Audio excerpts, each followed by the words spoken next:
Hello dear job aspirant, কর্মবার্তা online YouTube চ্যানেলের এই গুরুত্বপূর্ণ জিকে জিএস জিএর ক্লাসে তোমাদের সকলকে স্বাগত জানাচ্ছি। এই ক্লাসটা হবে আমাদের ক্লাস নাম্বার 28।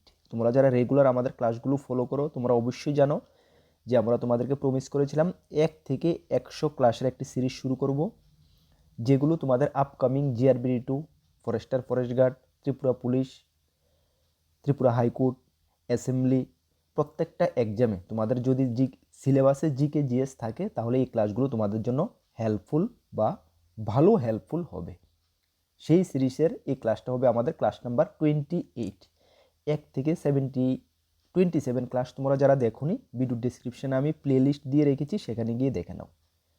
আমি 100% তোমাকে গ্যারান্টি দিতে পারি, এই 100 সিরিজ যদি তুমি ফলো করো বা নোট করে রাখো, জিকে জিএসের জন্য তোমার পরীক্ষায় কোনো সমস্যা হবে না। এখানে ম্যাক্সিমাম স্কোর তুমি জিকে জিএস থেকে করতে পারবে।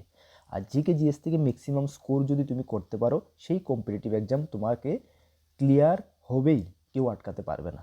ঠিক আছে, চলো আমরা কথা বেশি বলছি না, ক্লাসটা শুরু করছি। আর ক্লাসটা শুরু করার আগে তোমাদেরকে একটু জানিয়ে দিই, তোমরা যারা এই চ্যানেলে প্রথমবার এসেছো, এই চ্যানেলে আমরা গভর্নমেন্ট জব ইনফরমেশন এবং বিভিন্ন কম্পিটিটিভ এক্সামের প্রিপারেশন করিয়ে থাকি। যদি তুমি কোনো গভর্নমেন্ট জব খুঁজছো বা কোনো কম্পিটিটিভ এক্সামের প্রিপারেশন বানাচ্ছ, তাহলে অবশ্যই কর্মবার্তা অনলাইন ইউটিউব চ্যানেলটিকে সাবস্ক্রাইব করে পাশের অল অপশনের বেলটিকে প্রেস করে রাখবে।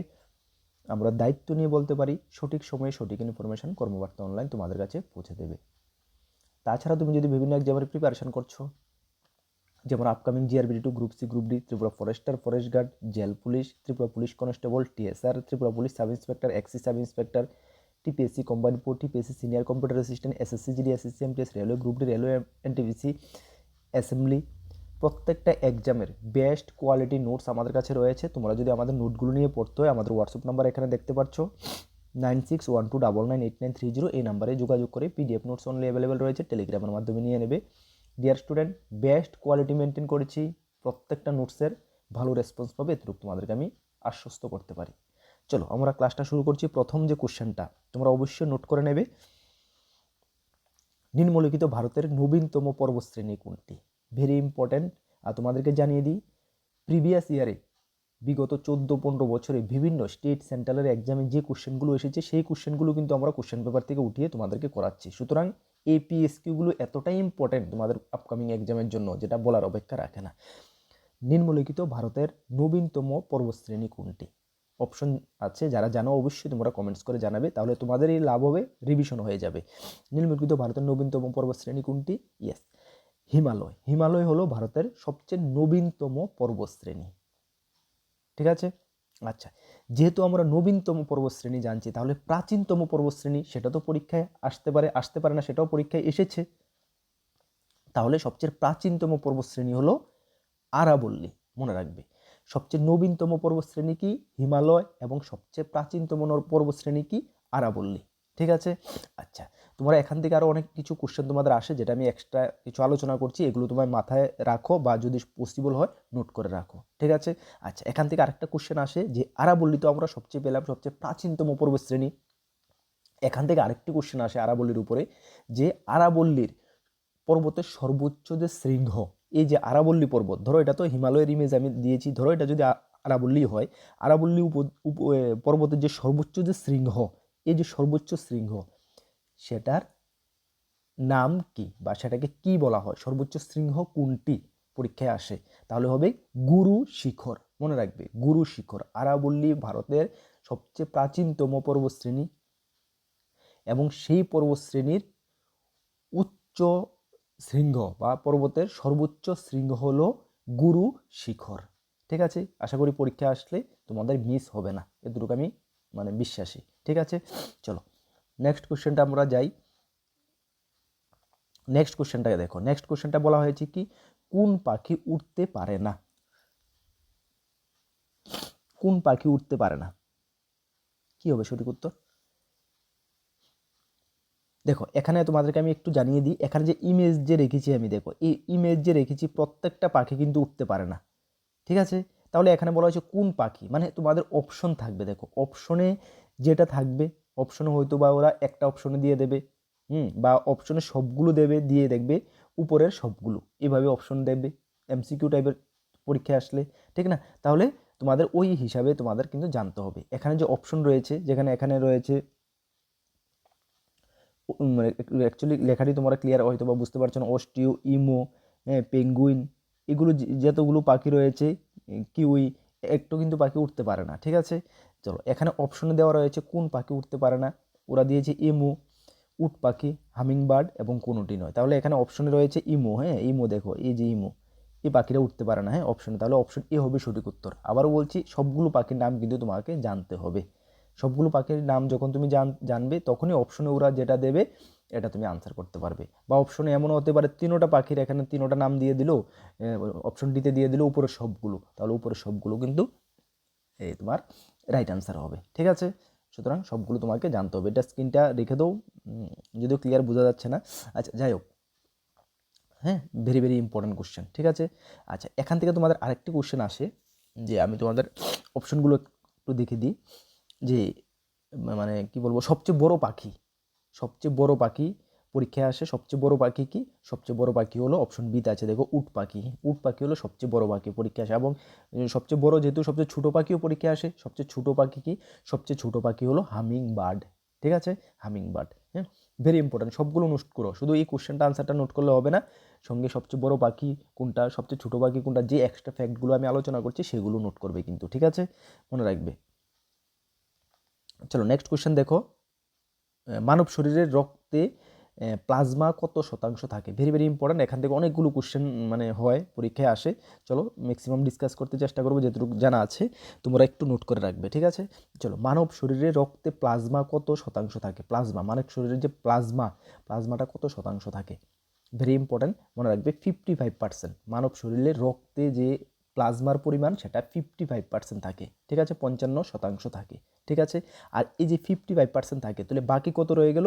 বাকি 45% রয়ে গেল, ঠিক না। বাকি 5% এটা কি থাকে? বাকি 45% থাকে রক্তকণিকা, হ্যাঁ, রক্তকণিকা, মনে রাখবে, ঠিক আছে, রক্তকণিকা। হ্যাঁ, তাহলে মানব শরীরের এই রক্তে কি কি থাকে? Plasma and রক্তকণিকা। প্লাজমা থাকে 55% এবং রক্তকণিকা থাকে 45%। যদি তোমাদের প্রশ্নটা এভাবে ঘুরিয়ে আসে, মানব শরীরের রক্তে রক্তকণিকার পরিমাণ কত, তাহলে তুমি কিন্তু 45% দেবে, ঠিক আছে। এখানে প্লাজমার কথা বলা হয়েছে, সে কারণে আমাদের এই কোশ্চেনে সঠিক আনসার হয়েছে 55%। বুঝতে পারছো? তাহলে 55 হলো প্লাজমা প্লাস 45 হলো রক্তকণিকা, ঠিক আছে, মানব শরীরের রক্তে। বুঝতে পারছো? ভেরি ভেরি ইম্পর্টেন্ট কোশ্চেন, ঠিক আছে। আচ্ছা, একটা জিনিস মনে রাখো, যে এই যে আমাদের মানব শরীর, সম্পূর্ণটা যে মানব শরীরে প্রায় কতটুক রক্ত থাকে, মানে প্রায়, ঠিক আছে, এটা একদম একজনের শরীরের অনুসারে ডিফারেন্স হতে পারে, তবে আনুমানিক 5 থেকে 6 লিটার রক্ত থাকে। হ্যাঁ, 5 থেকে 6 লিটার রক্ত থাকে একটি মানব শরীরে, মানে অ্যাপ্রক্সিমেট 5 থেকে 6 লিটার রক্ত পাওয়া যায়, ঠিক আছে। এতটুকু মনে রাখবে, পরীক্ষা আসতে পারে অপশনে, একটি মানব শরীরে আনুমানিক কতটুকু রক্ত পাওয়া যায়। 5 থেকে 6 লিটার থাকতে পারে অপশন, 10 থেকে 12 লিটার থাকতে পারে, 1 থেকে 2 লিটার থাকতে পারে, অনেক ধরনের থাকতে পারে, ঠিক আছে। সুতরাং তোমার 5 থেকে 6 লিটার রক্ত পাওয়া যায়, এটা তুমি মাথাতে রাখতে হবে। হ্যাঁ, আচ্ছা, এখান থেকে রক্তের উপরে আরেকটি গুরুত্বপূর্ণ কোশ্চেন আসে, তোমরা জানো যে রক্তে পিএইচ এর মান কত? পিএইচ, এই যে পিএইচ, হ্যাঁ, রক্তে পিএইচ এর মান কত? পিএইচ এর মান কত? পিএইচ হলো পোটেনশিয়াল অফ হাইড্রোজেন। পিএইচ এর ফুল ফর্ম হলো পোটেনশিয়াল অফ হাইড্রোজেন। এটাও পরীক্ষায় আসে। হ্যাঁ, সবগুলো কোশ্চেন নোট করে রাখবে, আমি বারবারই বলছি, এগুলো এত ইম্পর্টেন্ট কোশ্চেনগুলো তুমি মানে বুক থেকেও এত ঘাটাঘাটি করে পসিবল হয় না মানে কালেকশন করাটা, ঠিক আছে।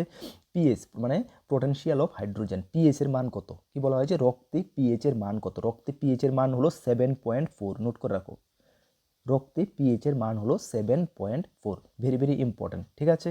আচ্ছা, এখান থেকে তোমাদের আরেকটি কোশ্চেন আসে, খুব গুরুত্বপূর্ণ কোশ্চেন, যে মানব শরীরের মোট ওজনের কত পার্সেন্ট রক্ত থাকে? কত পার্সেন্ট রক্ত থাকে? আমি যে বললাম একটি মানব শরীরে প্রায় 5 থেকে 6 লিটার রক্ত থাকে, বললাম না? তাহলে এখানে বলা হয়েছে ওজনের কত পার্সেন্ট রক্ত থাকে, আনুমানিক, সেটাও কিন্তু আনুমানিক কত পার্সেন্ট রক্ত থাকে, কিছু আগে পিছিয়ে হতে পারে, মনে রাখবে 7% রক্ত থাকে। হ্যাঁ, 7% রক্ত থাকে, ঠিক আছে। তাহলে একটি মানুষের মানে অ্যাপ্রক্সিমেট নর্মালি ধরো 60 থেকে 70-80 কেজি এমন একটা ওয়েট থাকে, ঠিক না, বা 80 কেজি অনেক কমই থাকে ম্যাক্সিমাম, ধরো মহিলাদের একটু কমই থাকে, 50 থেকে তুমি ধরো অ্যাপ্রক্সিমেট 80 পর্যন্ত, হ্যাঁ 75-80 পর্যন্ত ওয়েট থাকে, তাহলে ওই ওয়েটের 77% রক্ত থাকে। ঠিক আছে, যদি আমি এখানে 5 লিটার বললাম তাহলে 5 লিটার যদি হয় বা 6 লিটার আমরা বললাম তাহলে প্রায় ধরো 80 কেজি, 75-80 কেজি ওয়েট হিসাবে ধরা হয়েছে। ঠিক না, এভাবে অ্যাপ্রক্সিমেট সবগুলো অ্যাপ্রক্সিমেট পরীক্ষায় আসলো তোমাদের এইভাবেই আসবে কোশ্চেনটা। ঠিক আছে, মনে রাখবে 7% মোট ওজনের 7% রক্ত থাকে। ঠিক আছে, আচ্ছা এখান থেকে তোমাদের আরেকটি কোশ্চেন গুরুত্বপূর্ণ আসে যে রক্ত, যেহেতু আমরা বললাম রক্ত সম্বন্ধিত যে বিদ্যা সেটাকে কি বলা হয়? রক্ত সম্বন্ধিত বিদ্যাকে বলা হয় হিমাটোলজি। হ্যাঁ, হিমাটোলজি। আমি যতগুলো আলোচনা করছি সবগুলো পরীক্ষায় এসেছে ডিয়ার স্টুডেন্ট, সবগুলো কোনো না কোনো পরীক্ষায় এসেছে এবং আগামী দিনেও প্রত্যেকটি এক্সামের জন্য এই কোশ্চেনগুলো ইম্পর্টেন্ট। তুমি মানে তোমরা কি বলবো সিরিয়াস নেবে কতটুকু আমি জানি না, তবে এতটুকু বলবো যারা সিরিয়াস নেবে তোমাদের কাজে আসবে। যখন আমরা 23-24 সিরিজ শুরু করেছিলাম তখনও কিন্তু আমরা সেই কথাগুলো বলেছিলাম, সেই রিপিটেড মানে প্রিভিয়াস ইয়ারে এসেছিলো পিএসকিউগুলো করিয়েছিলাম এবং স্টুডেন্টরা ম্যাক্সিমাম পরীক্ষায় সবগুলো কোশ্চেন কমন পেয়েছে। কিন্তু তোমরাও পাবে এতটুকু গ্যারান্টি দিয়ে আমি বলতে পারি। ভালো করে সিরিয়াসলি ক্লাসগুলো সবগুলো ফলো করো, নোট করে রাখো। ঠিক আছে, চলো তাহলে কি বললাম জানি আমি, হিমাটোলজি, রক্ত সম্বন্ধিত যে বিদ্যা সেটাকে বলা হয় হিমাটোলজি। ঠিক আছে, আচ্ছা এখান থেকে তোমাদের আরও কিছু প্রশ্ন আসে, যেমন লোহিত রক্তকণিকা কোথায় উৎপত্তি হয়, লোহিত রক্তকণিকা কোথায় মানে শেষ হয়, এই ধরনের প্রশ্নগুলো কিন্তু আসে। আচ্ছা যদি লোহিত তোমাদের পরীক্ষায় আসে যে লোহিত রক্তকণিকা কোথায় উৎপত্তি হয় তাহলে বলবে অস্থিমজ্জায়। লোহিত রক্তকণিকা কোথায় উৎপত্তি হয়? অস্থিমজ্জায় উৎপত্তি হয় এবং এটা শেষ হয় প্লীহাতে। হ্যাঁ, প্লীহাতে শেষ হয়। ঠিক আছে, তাহলে আমরা এই যে মানব শরীরের ব্লাড রিলেটেড অনেকগুলো কোশ্চেনে এখানে আমরা আলোচনা করেছি, আশা করি তোমরা নোট করে নিয়েছো, সবগুলো কোশ্চেন ইম্পর্টেন্ট। ওকে, চলো নেক্সট কোশ্চেনটা দেখো, 4 নম্বর কোশ্চেন। আকবরের দরবারে সবচেয়ে প্রসিদ্ধ সঙ্গীতকার তানসেনের মূল নাম কি? কি বলা হয়েছে? আকবরের দরবারে সবচেয়ে প্রসিদ্ধ সঙ্গীতকার। তাহলে একটা কোশ্চেন এখানে আমরা পেয়েছি যে আকবরের দরবারে মানে কি বলবো সঙ্গীতকার মানে প্রসিদ্ধ সঙ্গীতকার কে? তাহলে তানসেন। আমরা একটি কোশ্চেন অলরেডি পেয়ে গেছি। কোশ্চেনটা এইভাবে যে আসবে এমন কোনো কথা নেই, ঘুরিয়েও আসতে পারে যে আকবরের দরবারে সবচেয়ে প্রসিদ্ধ সঙ্গীতকারের নাম কি, পরীক্ষায় আসতে পারে। তাহলে তোমরা তানসেন আনসার অলরেডি পেয়ে গেছো। ঠিক আছে, তাহলে এখানে কোশ্চেন কি রাখা হয়েছে? আকবরের দরবারে সবচেয়ে প্রসিদ্ধ সঙ্গীতকার তানসেনের মূল নাম কি? অপশনে রয়েছে, যারা জানো অবশ্যই তোমরা কমেন্টস করো। সঠিক উত্তর কি হবে? পুষ্পপাল, তানমুখ, আমির, খসরু এবং কোনোটি নয়। সঠিক উত্তর কি হবে? সঠিক উত্তর হবে অ্যাকচুয়ালি এই যে তানসেনের মূল নাম আমরা জানি কিন্তু রামতনু।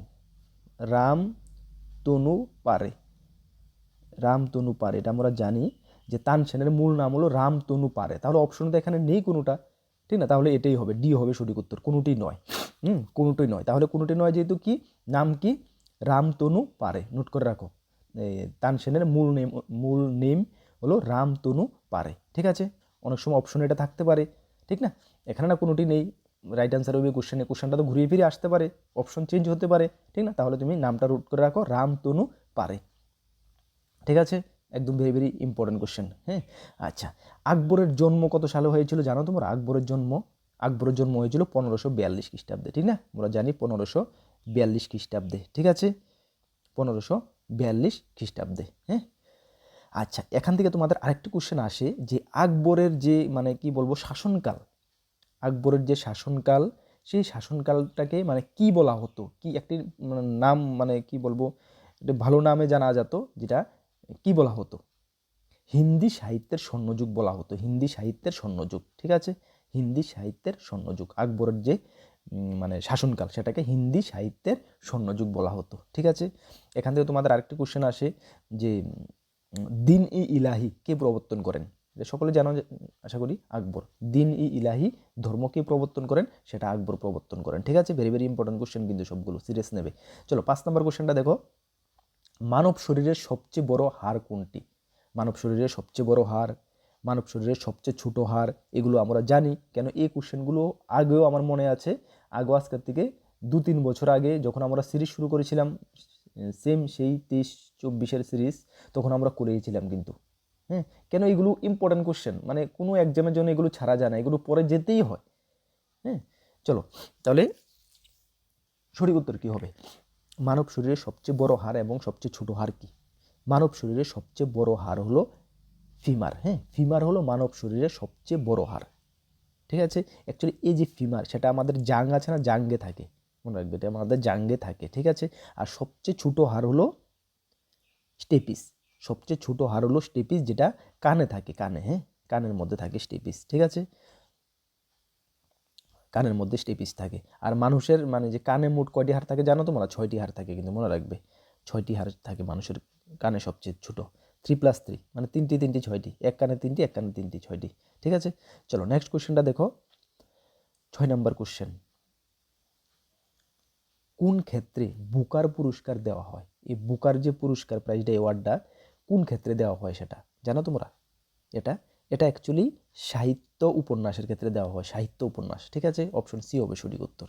ঠিক আছে, সাহিত্য উপন্যাসের ক্ষেত্রে দেওয়া হয়। হ্যাঁ, আচ্ছা, এই যে চলচ্চিত্র, অপশন এতে আছে, দেখো তোমাদের পরীক্ষায় আসে চলচ্চিত্র, খেলাধুলা, এগুলো পরীক্ষায় আসে। মানে কি আসে দেখো, চলচ্চিত্র জগতের সর্বোচ্চ সম্মান কোনটি এবং খেলাধুলার ক্ষেত্রে সর্বোচ্চ সম্মান কোনটি? অ্যাকচুয়ালি চলচ্চিত্র জগতের সর্বোচ্চ সম্মান হলো দাদা সাহেব ফালকে পুরস্কার। হ্যাঁ, মনে রাখবে দাদা সাহেব ফালকে পুরস্কার। এবং খেলাধুলার ক্ষেত্রে হলো রাজীব গান্ধী খেলরত্ন। ঠিক আছে, এগুলো ভেরি ভেরি ইম্পর্টেন্ট, মনে রাখবে। চলো 7 নম্বর কোশ্চেনটা দেখো। ভারতের প্রথম বিদেশ মন্ত্রী কে ছিলেন? ভারতের প্রথম বিদেশ মন্ত্রী কে ছিলেন? কি হবে সঠিক উত্তর? সঠিক উত্তর হয়ে যাবে অপশন ডি। হ্যাঁ, এই কারণে বিদেশ মন্ত্রীটা মানে পরীক্ষায় আসে, ইম্পর্টেন্ট।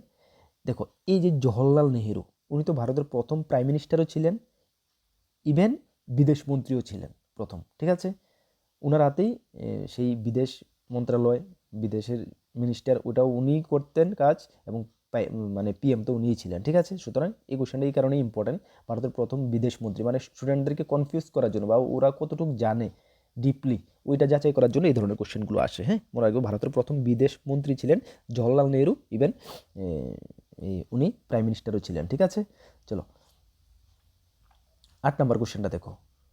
পুষ্কর মেলা কোথায় আয়োজন করা হয়? পুষ্কর মেলা, পুষ্কর মেলা কোথায় আয়োজন করা হয়? অ্যাকচুয়ালি পুষ্কর মেলাটা আয়োজন করা হয় আমজেরে। হ্যাঁ, আজমেরে, আজমেরে।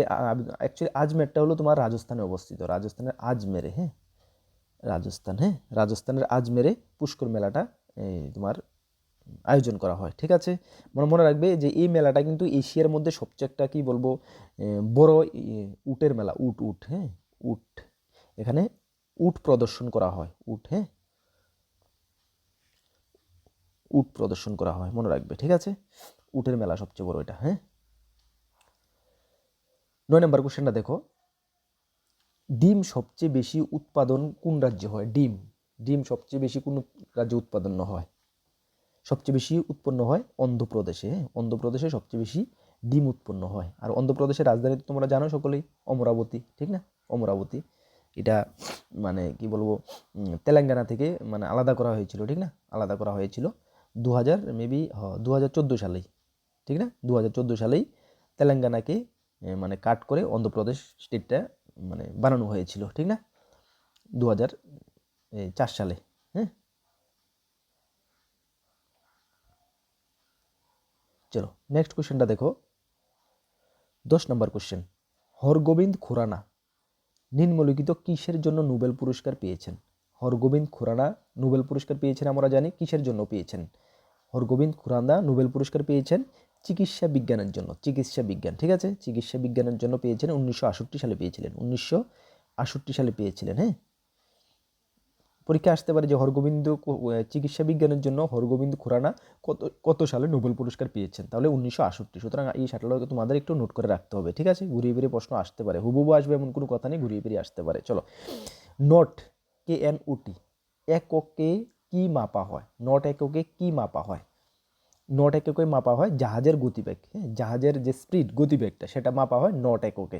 ইম্পর্টেন্ট। ঠিক আছে, নট এককে মাপা হয়। ঠিক আছে, আচ্ছা, এই যে অপশন এতে আছে দেখো, জাহাজের সময়, জাহাজের সময়টা কি কিসের সাহায্যে মাপা হয়? ক্রোয়োমিটার যন্ত্রের সাহায্যে, বা ক্রোয়োমিটার যন্ত্র ব্যবহার করে মাপা হয়। ঠিক আছে, ক্রোয়োমিটার। আর পরমাণুর আয়তন, পরমাণুর আয়তন মাপা হয় ফার্মি একক ব্যবহার করে, হ্যাঁ, ফার্মি একক ব্যবহার করে। আর জলের গভীরতা মাপা হয়, এটা ইম্পর্টেন্ট, জলের গভীরতা মাপা হয় ফেদুমিটার যন্ত্র ব্যবহার করে, ফেদুমিটার, হ্যাঁ, ইম্পর্টেন্ট কোশ্চেন, এগুলো দেখে নেবে। যদি নোট করতে লেট হোক ভিডিওটা স্পোজ করে নোট করে নাও, ঠিক আছে। চলো 12 নম্বর কোশ্চেন দেখো, এসআই পদ্ধতিতে তাপের একক কি? এসআই পদ্ধতিতে তাপের একক কি? এসআই পদ্ধতিতে তাপের একক হলো জুল, হ্যাঁ, জুল, অপশন এ হবে সঠিক উত্তর, এসআই পদ্ধতিতে। আর সিজিএস পদ্ধতিতে তাপের একক, সিজিএস ক্যালোরি, সিজিএস পদ্ধতিতে হলো ক্যালোরি, এবং এফপিএস পদ্ধতিতে ব্রিটিশ থার্মাল একক, হ্যাঁ, ব্রিটিশ থার্মাল একক। Okay, very very important question, note করে নেবে। চলো 13 নম্বর কোশ্চেন, সূর্যের তাপমাত্রা মাপার যন্ত্রের নাম কি? যে সূর্যের যে তাপমাত্রা সেটা মাপার যন্ত্রের নাম কি?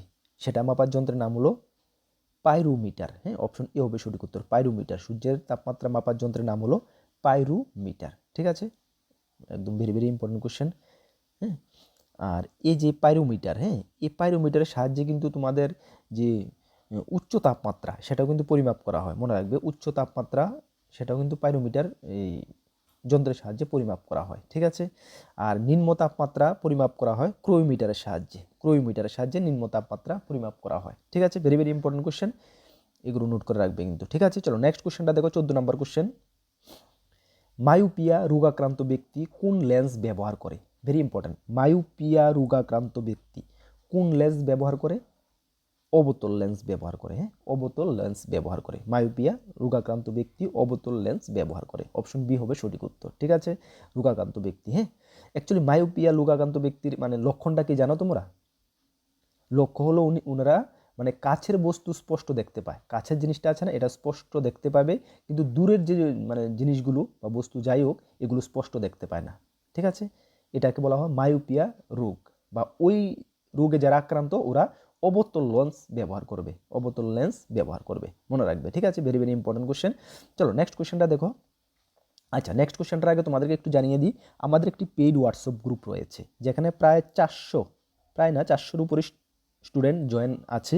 এখানে জয়েন করার বেনিফিটটা কি দেখে নাও। এখানে জয়েন করতে গেলে 499 পে করতে হবে ওয়ান টাইম পেমেন্ট করে 2027 পর্যন্ত তোমরা আমাদের যে জিকে জিএস এর ক্লাসগুলো হচ্ছে সবগুলো ক্লাসের পিডিএফ সঙ্গে আনসার কি, প্রত্যেক মাসের কারেন্ট অ্যাফেয়ার্সের ম্যাগাজিন, এবং যে এক্সামগুলোর প্রিভিয়াস ইয়ারের কোশ্চেনগুলো কালেক্ট করা যায় সেগুলোর প্রিভিয়াস ইয়ারের কোশ্চেন পেপার, তাছাড়া আরও বেশ কিছু ছোটোখাটো ফেসিলিটি রয়েছে, ওই ফেসিলিটিগুলো তোমরা নিতে পারো আপ টু 2027 পর্যন্ত, মনে রাখবে। সেকেন্ড টাইম আর কোনো পেমেন্ট করতে হবে না, ওয়ান টাইম পেমেন্ট 499। আর তোমরা এটাও জানো আমরা পার মান্থ কারেন্ট অ্যাফেয়ার্স আমাদের 80 রুপিস করে আমরা রাখি, সুতরাং তুমি যদি ওয়ান টাইম 499 দিয়ে যদি আমাদের গ্রুপে জয়েন করে নাও এই সবগুলো ফেসিলিটি তুমি পেতে পারো, তোমাদের লস হবে না। সেই কারণে জাস্ট গ্রুপটা আমরা 3 থেকে 3.5 মাস হয়েছে জয়েন করে মানে খুলেছি, 400-র মতন স্টুডেন্ট জয়েন অলরেডি হয়ে গেছে, তুমিও জয়েন করতে পারো, কোনো লস হবে না, আমি দায়িত্ব নিয়ে বলতে পারি। আর আমরা কর্মবার্তা অনলাইন যা বলি তোমরা জানো 100% আমরা পুরো করতে চেষ্টা করি।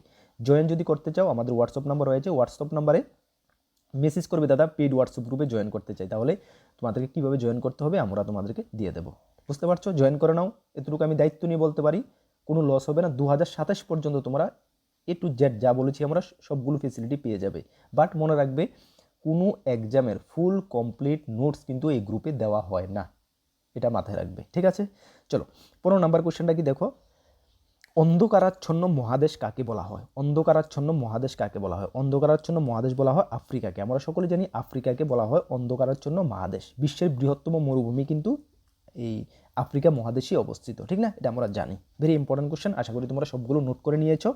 আর নোট করতে যাদের প্রবলেম বা যাই কিছু হয়, যদি মনে করো যে আমি অটোমেটিক পিডিএফ পেতে চাই তাহলে আমাদের গ্রুপে জয়েন করে নাও। তাছাড়াও আমাদের দুটি ফ্রি গ্রুপ রয়েছে, ভালো করে শোনো, ফ্রি গ্রুপ, একটি টেলিগ্রাম গ্রুপ, একটি হোয়াটসঅ্যাপ গ্রুপ। ওই ফ্রি গ্রুপগুলোতে তোমরা কী পাবে, বিভিন্ন চাকরির ইনফরমেশান, যে কোনো কিছু আপডেট সর্বপ্রথম তুমি পেয়ে যাবে, ঠিক আছে। চলো এগুলোতে যদি জয়েন করতে চাও অবশ্যই জয়েন করে নাও, ভিডিও ডিসক্রিপশনে লিঙ্ক আছে। প্রত্যেকদিন ক্লাসগুলো ফলো করবে, আশা করি আগের প্লেলিস্ট দেখেও ক্লাসগুলো তোমরা নোট করে রাখবে।